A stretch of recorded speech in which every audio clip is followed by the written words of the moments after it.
Sir? Miss D, I'm so happy to see you. Buti na padalo ka. Si Bianca, nagkita na kayo? Si Bianca, no. But your obsession room, yes. Pinakita mo sa kanya. I had no choice. Zach, may sakit ka. Nagpatayo ka talaga ng shrine ni Bianca.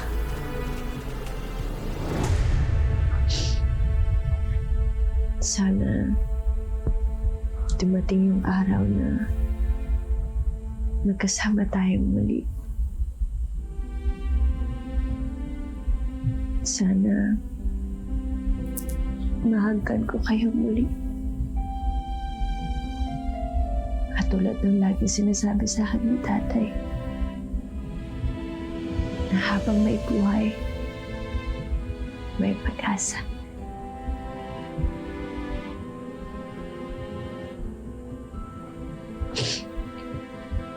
Hindi po ako bibitaw. Alam kong magkakasama pa tayong dalawa.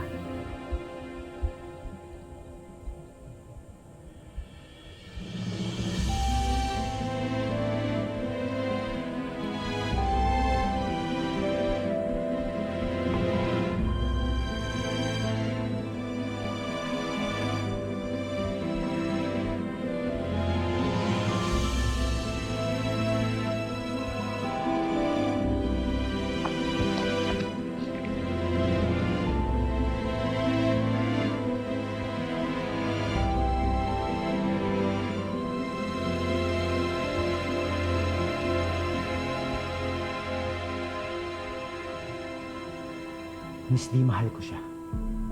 Obsessed ka sa anak ko. Pati ba naman yung kabit mo? Tinatawag mong Bianca?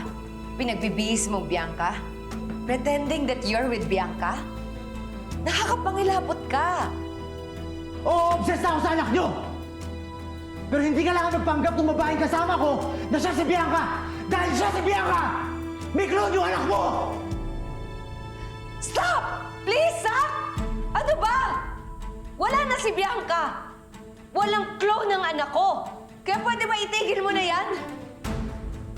At please, wag mo kong idamay dyan sa kaibangan mo!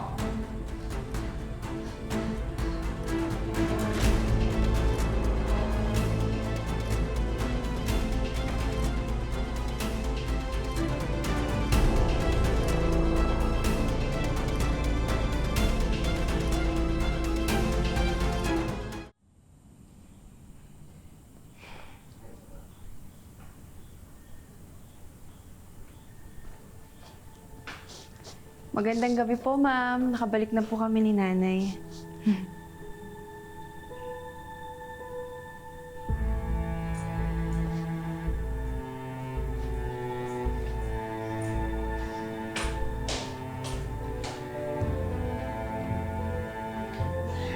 Nay, mukhang galit.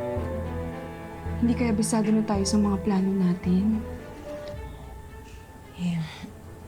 Bakit hindi pa tayo pinapalayas? Baka may chance pa.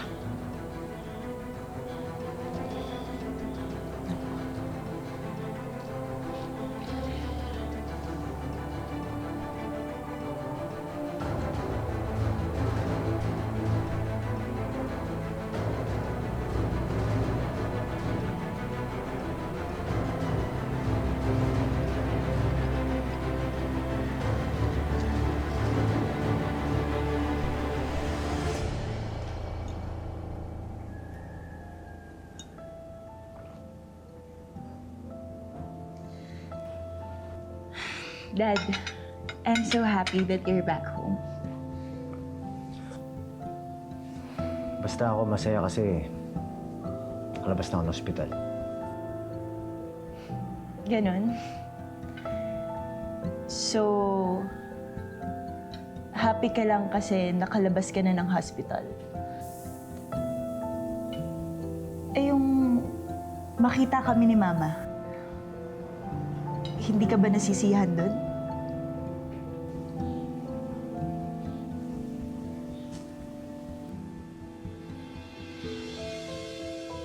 Mas gusto mong umuwi para sa kabit mo. Aika, please. Let's not talk about that, okay? Kayong dalawa, you've been keeping secrets from me. Matanda na ako eh. Alam ko na lahat ng bagay. So please, ma, pwede ba sabihin niyo sa akin ano ba talaga nangyayari? Look, this is between me and your dad. Leave yourself out of it, please. I'm still part of this family, di ba? Kaya I have all the right to know. Pwede ba sabihin niyo sa akin, ma, ano ba nangyayari? Dad, ano nangyayari? Talaga ba gusto mong malaman, Aika?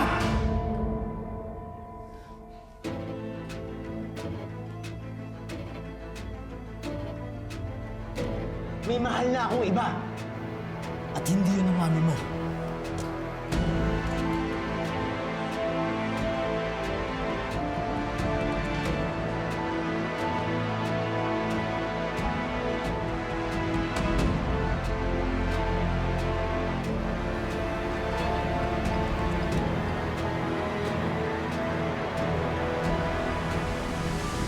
Ma'am, ano po yung picture na yun?